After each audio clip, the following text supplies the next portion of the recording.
right, let's talk about the Saints here. NFL record, 58 different starters. I actually didn't know that until I saw it in our rundown. I mean, that's just insane.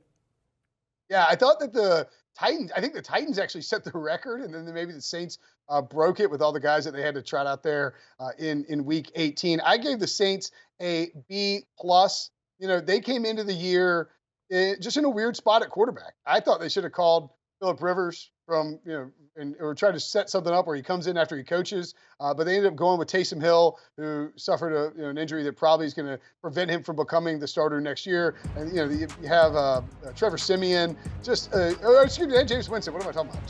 Jameis Winston tore his ACL, right? Or some sort of knee injury, I believe. And Winston was playing well, and they were winning games. And then you have Trevor Siemian come in. You lose a bunch of games. You go to Taysom Hill.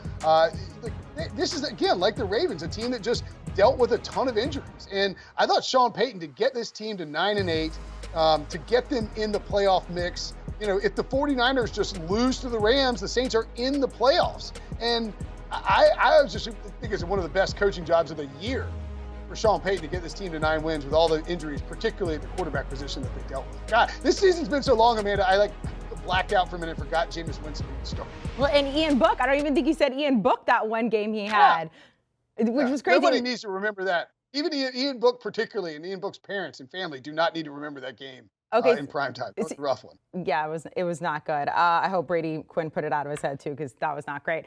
Okay, so I don't think you mentioned a grade. You said, look, I'm going to give Sean Payton kudos for what he was able to do. What's your grade for the Saints? Oh, yeah, sorry. B plus for the Saints. I give a B plus. And then, we saw the quarterbacks. What's Jameis Winston's status, right? What's Taysom Hill's status? You can't go into the season with Trevor Siemian as your starter. So pretty clear, I think, that in 2022, this is a team that's going to need some help at the quarterback position. So that's your biggest need for them? Anything else? Or mainly just, hey, let's get us a quarterback? Yeah, I think this is a team that's going to be, we can toss up the notable free agents. You gotta bring back Teron Armstead, I think Marcus Williams too. He was on the franchise tag. And then Quan Alexander was a really nice value signing. So they're in a pretty good spot. This is a really good roster. There's a reason Jeff Ireland, the assistant GM, is getting some buzz again for possible general manager jobs out there in free agency, or not in free agency, excuse me, just in the coaching cycle and the hiring cycle, the GM hiring cycle. I think this is a team with a ton of talent on both sides of the ball. They should be in play if Russell Wilson wants to get traded or any other big name quarterbacks are interested. You get a big name quarterback in there, and this team could take the division back from the Buccaneers fairly. I mean, not easily, but they would certainly be in that mix. I feel like every time we talk about a place for Russell Wilson, everybody's like, but where would Sierra like? Would she like New Orleans? I'm not sure. Who wouldn't like New Orleans? I love New Orleans. It's one of my favorite cities. It is the best city in America. I 100% agree with you. Will, I know you hopped off your podcast in order to hop on with us. What can we expect in this latest podcast episode? Well, I will leave mid-episode, and Ryan Wilson and Devo will continue to.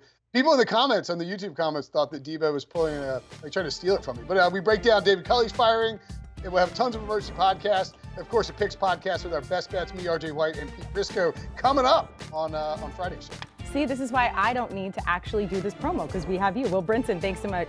Make sure to download and follow the Pick Six podcast. Do you want a sports network that delivers everything that matters about the game? The highlights, the picks, the instant analysis, no yelling, no fake debates, no politics. Hit the subscribe button and never miss a moment.